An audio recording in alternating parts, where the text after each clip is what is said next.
Caroline, you want to just start off by telling us about your match today and how you're feeling being back in Miami?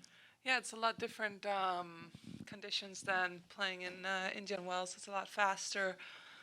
The ball is different. Everything is different. But I'm just happy to be through to the next round. Kind of get my rhythm in today, and I felt like I played pretty decent when you think about kind of all the changes that's been going on the last couple of days. So I'm happy to be through and get another match.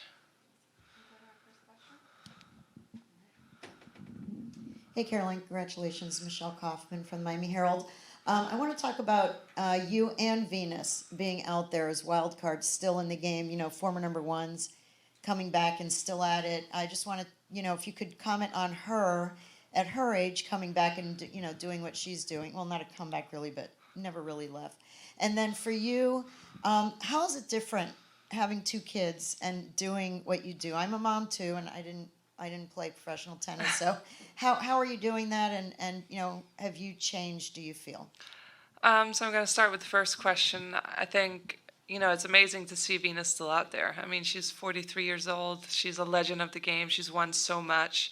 And really, she's earned the right to do whatever she wants to do. If she wants to play another 10 years, then that's great. If she wants to never play again, that's also great. I think it's just, she's such an inspiration to see her be playing and fit and, out there and competing against all these youngsters. And it's not easy, and it takes a lot of hard work behind the scenes and practice and taking care of your body. And it's I think it's always great to see her and see her in the draw, and she obviously still loves playing. So I think as long as she wants to play, I'm all for her playing where she wants and when she wants.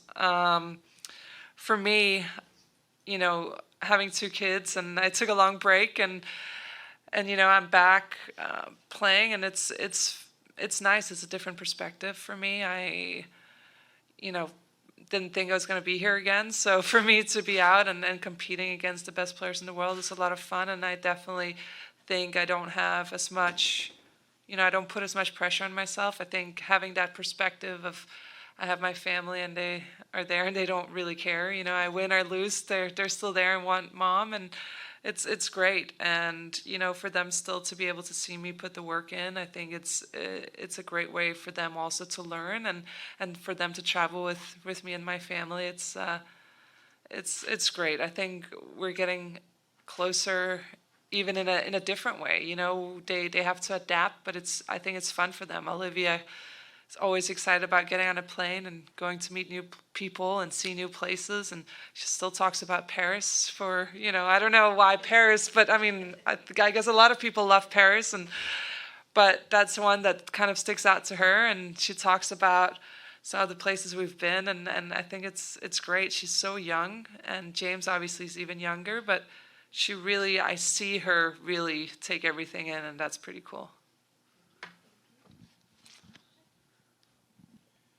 Kara, I didn't see you after Indian Wells. Are you over and recovered from everything that happened there?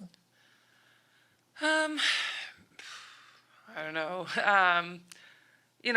It's getting better every day, and that's kind of where I'm at right now. Just kind of trying to manage the best way I can. There's obviously not that big of a turnaround, especially when you don't have a bye, and you're kind of grinding your way back into your rankings. So and playing well and long in Indian Wells, so it didn't give me a lot of time to take off. But I was positively surprised out there today that I could move and play as well as I could.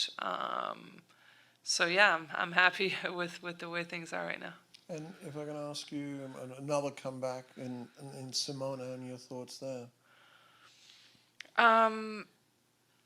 Well, first of all, I've always liked Simona. I think we've always had a good relationship. I've been very outspoken in the past how I feel about doping and all of that. I think my view on doping is the same. I have always, I've always wanted a clean sport, fair for everybody, and I think it's definitely still my opinion. I think if someone, you know, and again, this is not directly at Simone, but if someone purposely cheats, if someone has tested positive for doping, I understand why tournament wants a big star in the tournaments, but it's my personal belief, and it's not a knock on anyone, but it's my personal belief that I don't think that people should be awarded wildcards afterwards. If you want to come back and it's been a mistake, I understand. You should work your way up from the bottom, and that's my personal opinion on things. Simona's situation has obviously dragged on for a long time. She got her suspension reduced. It wasn't a clearance, so it was a reduced sentence. She's now, been off of the game for a while, and she's coming back. And again, I just hope for a clean sport, and that's all I want. I want to have good role models for the young generation. It's a sport that has a lot of money in it, and a lot of competitiveness, and a lot of competitors, and I want a fair fight. I've always been a very honest athlete, and always looked at everything that I've taken, and even taking Tylenol is something I double and triple check 3 times. So all I want is for my kids to look up and say, you know what, if I want to play tennis and I want to play fair, then I still got a chance, and I want to be out there and competing fair and square with everyone else. And that's my view on things, and how I'm raising my kids as well. Fight fair, no matter where you're going to be, what you want to do. Just do it with the right mindset, and yeah, that's where I am. That was a long-winded answer, but it's also a very, yeah. Caroline, Adam Ross, Florida Tennis. I'm going to be careful in the way I ask this question, but one of your colleagues is dealing with a horrific situation. You're a veteran, a beloved player and colleague, and is it something you're able to address with that person and take a leadership role on, or it's just too private to even talk about?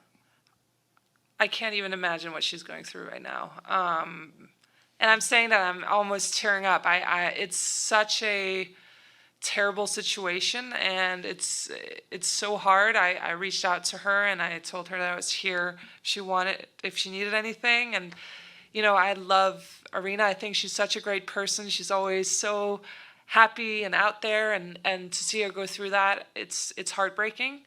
And so, I can't even imagine what she's going through right now, and everyone grieves in a different way. But, I saw she was walking past today, and, giving her space, but I'd let her know that if she ever needs anything, that I'm here, we're here for her. Thank you. Sorry, that was...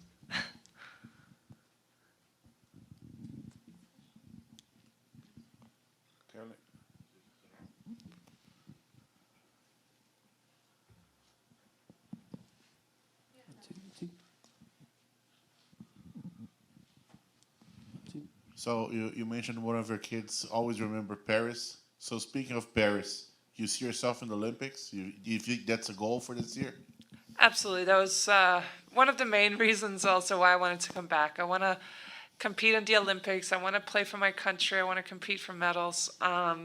It's one of the few things that I feel like I don't have on my resume is winning an Olympic medal, and obviously doing that in a singles or a mixed doubles or whatever, it would be such a prideful moment. So I would love to be part of that for sure.